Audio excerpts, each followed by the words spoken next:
ഉണ്ണിച്ചൻ വരാനായിട്ട് നോക്കി നിൽക്കുന്ന നിപ്പാണ് കേട്ടോ. വന്നു കഴിഞ്ഞ് കൊഞ്ച് കുത്താൻ പോകാമെന്ന് പറഞ്ഞിട്ടുണ്ട്. അപ്പോൾ അവനൊരു 6:30 ആകുമ്പോൾ വരും.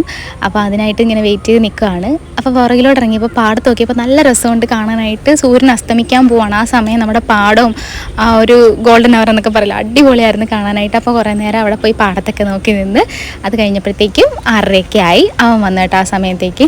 പിന്നെ അനിയൻ എന്താ കാണിക്കാത്തതെന്ന് കുറേ പേര് ചോദിക്കുന്നുണ്ട്. ആൾക്ക് വീഡിയോ എടുക്കുന്നതൊക്കെ ഭയങ്കര ഇഷ്ടമാണ്, ക്യാമറയിൽ വരാൻ ഭയങ്കര നാണാണ് കേട്ടോ, ഷൈ ടൈപ്പാണ്. അങ്ങനെ അവൻ കുറേ കൊഞ്ച് കുത്തിയിട്ട് വന്നു കേട്ടോ. ഇവനും ഇത് നോക്കിയിരിക്കുന്നവനാ, നമുക്കേ ഇല്ല അപ്പോഴാണ് അവൻ. അത് കഴിഞ്ഞപ്പോൾ അവനൊരു കരിമീൻ വെള്ളത്തിൽ കിട്ടി. അപ്പോൾ ഇപ്രാവശ്യം ഈർക്കിലി കോർത്തിട്ടാണ് കേട്ടോ വറുക്കുന്നത്. ഈ ചെമ്മീൻ ഇങ്ങനെ വളഞ്ഞു പോകുമല്ലോ വറുക്കുമ്പം. അപ്പം കറിയും വെക്കുന്നുണ്ട്, കറി വെക്കാനായിട്ട് ഉള്ളി വറുക്കുന്നുണ്ട്. എന്നിട്ട് അമ്മ എന്ത് തള്ളാണ്, അമ്മ പറയുന്നത് പൊന്നുമക്കളെ കറി വെക്കാനും മാത്രമേ ഉള്ളൂ, വറുക്കാനൊന്നും ഇല്ലെന്നൊക്കെ പറഞ്ഞു. ഞാൻ അവനും കൂടെ നിർബന്ധിച്ച് വറുപ്പിച്ച്, എന്നിട്ട് ഇതിന് ഭയങ്കര ഇടിയാണ്. വറുത്ത് കഴിഞ്ഞാൽ പിന്നെ ഇതിന് ഇടിയാണ്. അമ്മച്ചി എനിക്ക് 2 തന്നുള്ളൂ, സാറില്ല അഡ്ജസ്റ്റ് ചെയ്യാം. അങ്ങനെ വറുത്തതും കറി വെച്ച് കൂട്ടി അടിപൊളിയായിട്ട് ചോറുണ്ട്. അപ്പോൾ അത്രയേ ഉള്ളൂ. Thank you.